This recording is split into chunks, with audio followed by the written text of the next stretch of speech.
Hello again, children, and my name is Mrs. Smith, and welcome to our second RE community session together.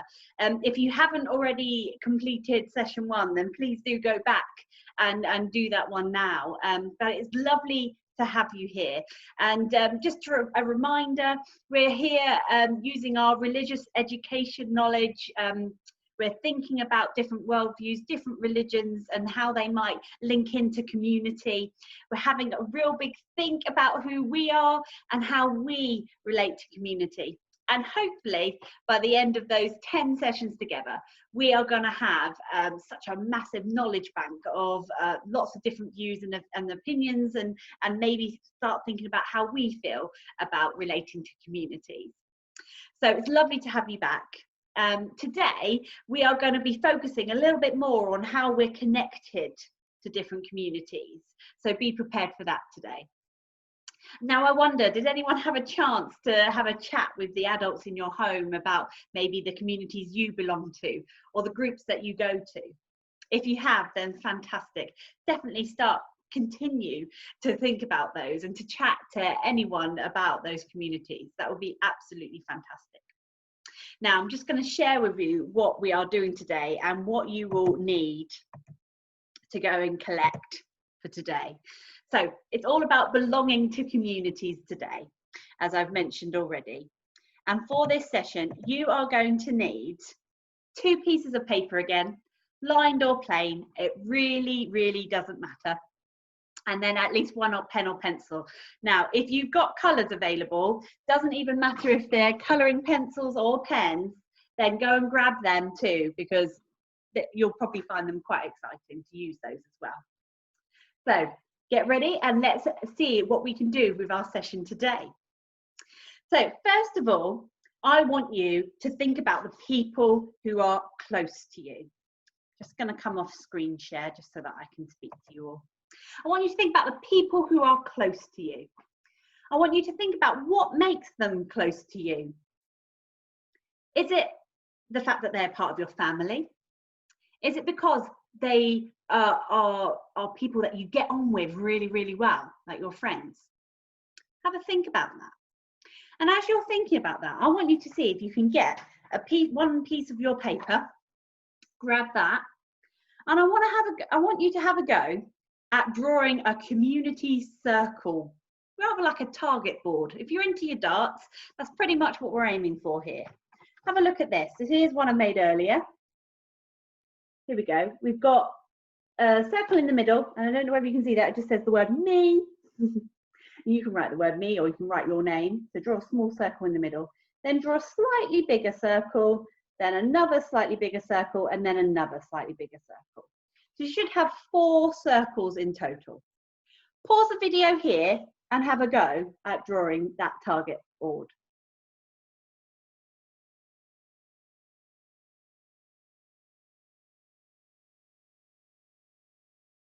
Great. Now we're going to have a think about whose names we're going to put into this community circle. So I want you to think about the very first thing. I'm going to just grab a pen. So this is me, and I'm going to write the names of the people who I think are the most closest to me. So first of all, I'm going to have a go at writing Mr. Smith. He's the man I'm married to. He's the man who cooks my dinner and looks after me. So Mr. Smith is super close to me. I'm then going to put my mum and my dad. Again, because they're my parents, they're going quite close to me. I'm then going to put 2 very special people. I'm going to put Emily and I'm going to put Jack. And they are my nephew and my niece. Okay, really close family. They're the ones I chat to a lot. They're the ones that I will pick up the phone and speak to. They're the ones that I love spending time with. They're not just family either. I've got one more name that I would put down here, and that's my best friend, Hannah. I put that there. So those are the closest people to me.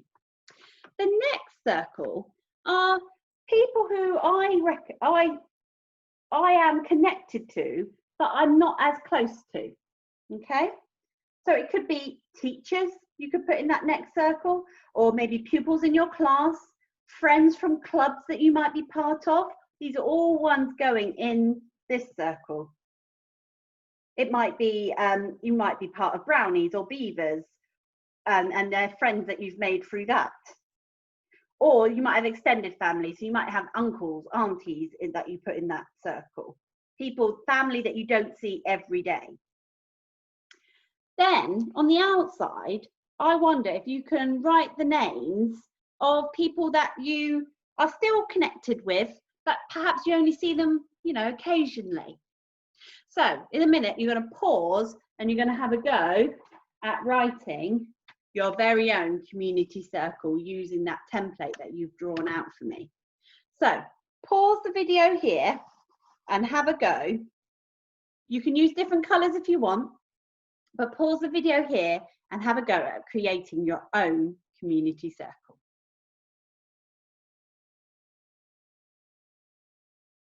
Fantastic. These community circles are looking great. Now I want you to think about where some of these names might overlap. For example, people in the second circle might overlap with people in the third circle. They might actually go to the same school or be in the same class or be part of the same club as each other. Now, it might be worth, if you wanted to, linking them together. So I'm going to link some of my friends together. I know that Mr. Smith is linked with my friend Nikki and Dave and Johnny and even Katie. There we go. Draw those lines there. You can probably use some nice, better colours. Look at those links there. And I know that my friend Hannah is linked to Charlotte and John. These are all people that I know because of for the same reason. Now, I wonder, as you wonder what the similarities you have with these people that you've got on your community circle, do you have the same beliefs as them?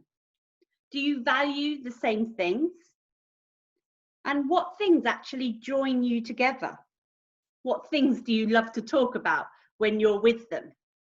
I know that when I meet up with my friend Hannah, I absolutely love always talking about Starbucks and going and getting a coffee together, because she was the first one who introduced me to Starbucks when we first became friends.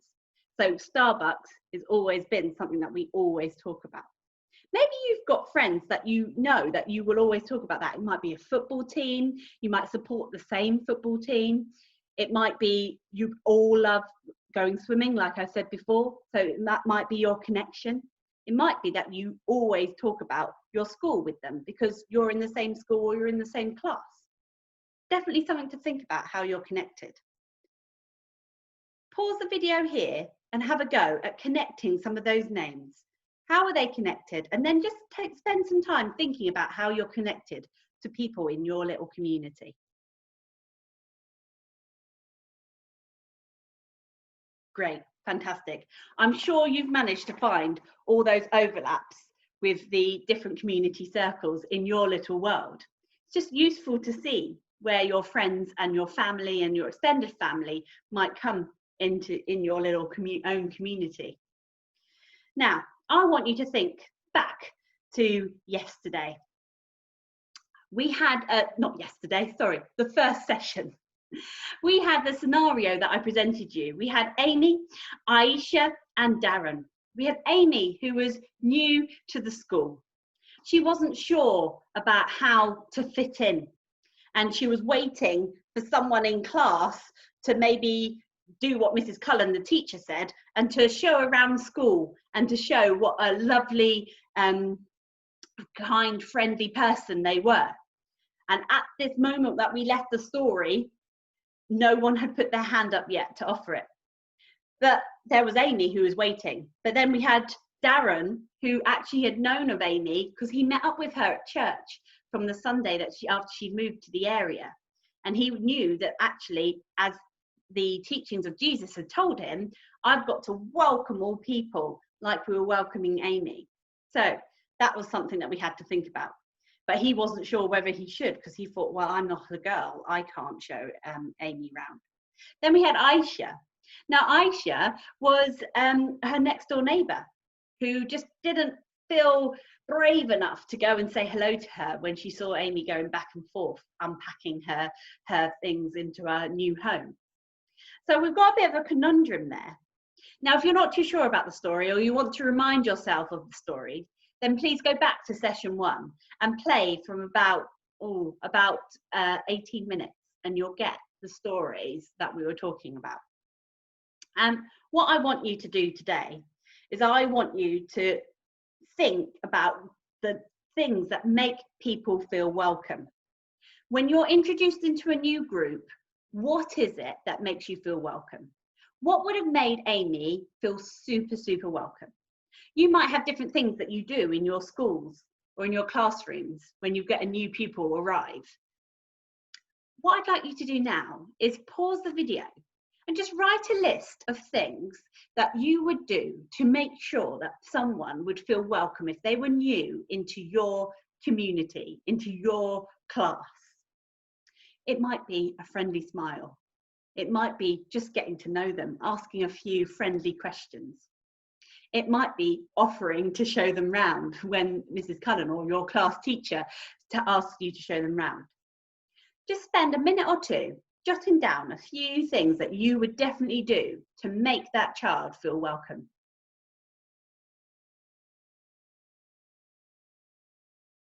Fantastic. Great list. I hope you really, really thought about the things that you are already doing to make someone feel welcome or for someone feel like they belong into a new community. That's brilliant. Now, let's think about that story. All 3 of the children are unsure about what to do.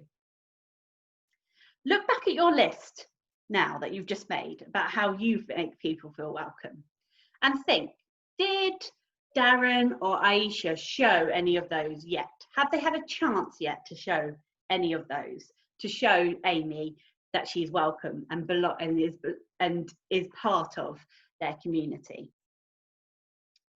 When I was at school, I would always volunteer to show people around the school or show people around the classroom. I think I was always proud of being part of the school and wanted to be the one to tell that person all that amazing information about the school. And actually, I wonder whether some of you are like that. Now, it does take bravery to do that, but actually, it benefits the other person so much more.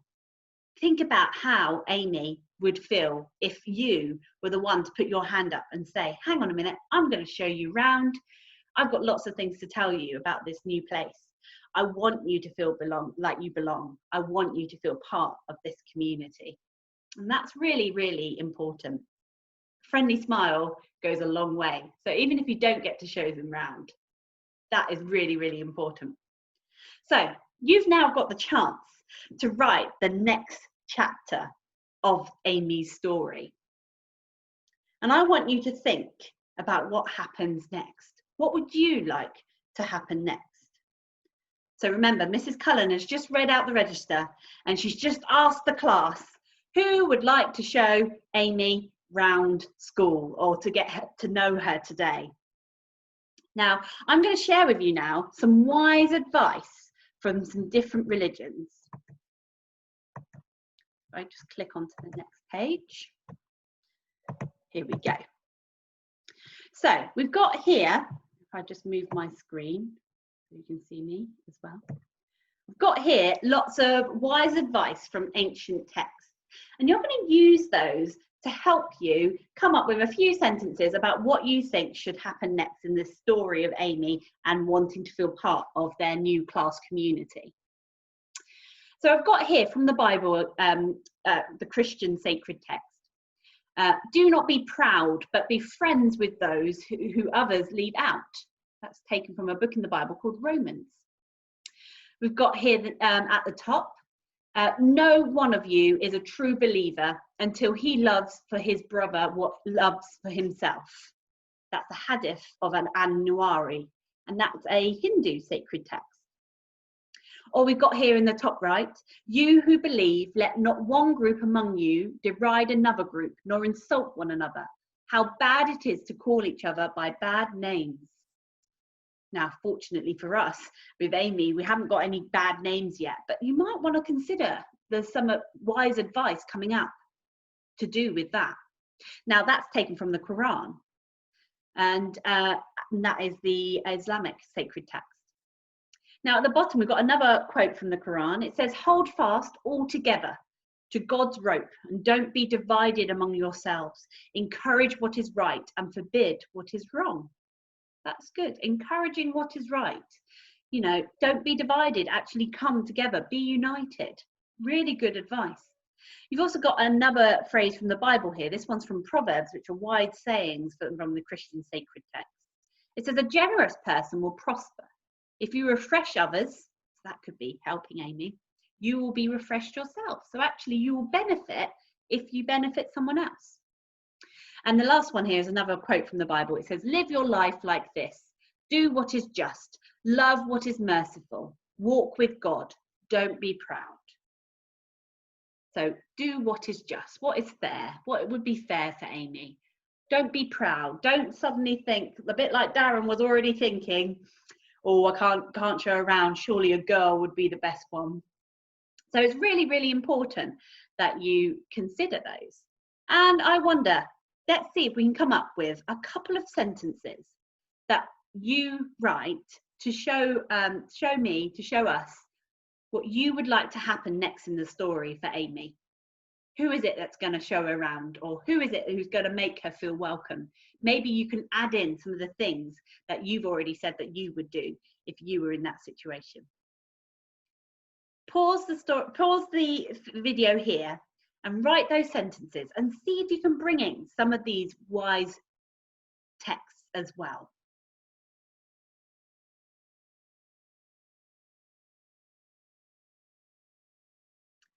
Brilliant writing, everyone. I'm sure you've been able to write just a couple of sentences about what happens next. And if you've been able to link to one of these, or just a quote to say, this is links to the Quran, or this links to the Romans verse, or the Hadith verse, then that is absolutely brilliant. Well done for using those ancient texts. Now, I've decided that both Darren and Aisha offer, as both part of their faith, said that they should go and support and make others feel welcome and show kindness. Because of that, I thought that actually at the same time, Darren and Aisha put their hands up and said, I'm going to go and take Amy round, and I'm going to take Amy around with them. And together they showed her around school. They got to show her lots of different things at the school that maybe others wouldn't have done, which was quite good. That's what I decided. I wonder what you decided in your story. Now, welcoming others into a group is something that religious groups love to do all the time. I'm just going to stop the share just for a second. So actually, it's really, really important. If we think about a baby just being born, different faiths have a different way of welcoming that baby to the community. Number one, to celebrate, yes, this baby, this child has been born. But number two, to show people that actually we want to make a commitment to bringing this child up in this community, in this faith. And it's actually really, really special. Now, one thing that I wanted to show you were the Christian kind of way of welcoming a baby into their faith. So I'm just going to share the screen again. Here's a picture for you. You might know it as a baptism, an infant's baptism. You might know it as a dedication, or you might know it as a christening. For some of you watching, you might well have had one of these ceremonies done with you when you were born. It's a special service. And here are some of the symbols and the objects that are used as part of the service. Now, it's a special time for the parents. It's a special time for the family members, people from that community circle, if you remember, gathering together. And it's agreeing that the parents and the friends will help the child grow up knowing God and supporting them with their Christian faith. So it's a bit like making a promise. Sometimes Christian parents choose a name for their baby that has a significant Christian meaning as well. So this is really, really special for them. It's that idea of welcoming and belonging, but also holding firm to some promises that we're actually going to commit to this child being part of our community for life, which is really, really important. Similarly, Muslims also have a way of welcoming babies too. For many Muslims, the first thing whispered into a baby's ear is the adhan. Now, I'm going to just show you the adhan and what it actually means. Let me just move my face here. So the adhan, which includes the shahada, translate to this: God is most great. There is no God but Allah. Muhammad is the messenger of Allah. Come to prayer. Now, as soon as that baby's born, they speak these words over the baby. Now, what I'd like you to do, I want you to pause the video here, and I want you to just spend some time thinking. If you want to, you can jot down a few thoughts, but I want you to think, why is it important for Muslims to do this? And what do you think it shows that many Islamic communities prioritize and value? So why is it important that they say this when the baby is born? And why is it important to their Islamic community and what they value?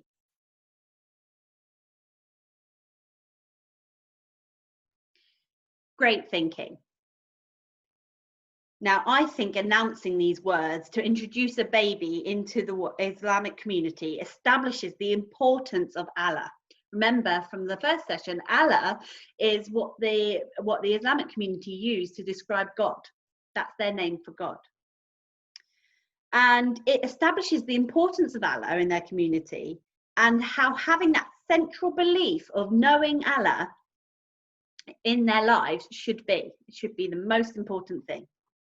What do you think? Do you agree? You might not. You might have a different way of looking at life. Actually, you might have a more central belief.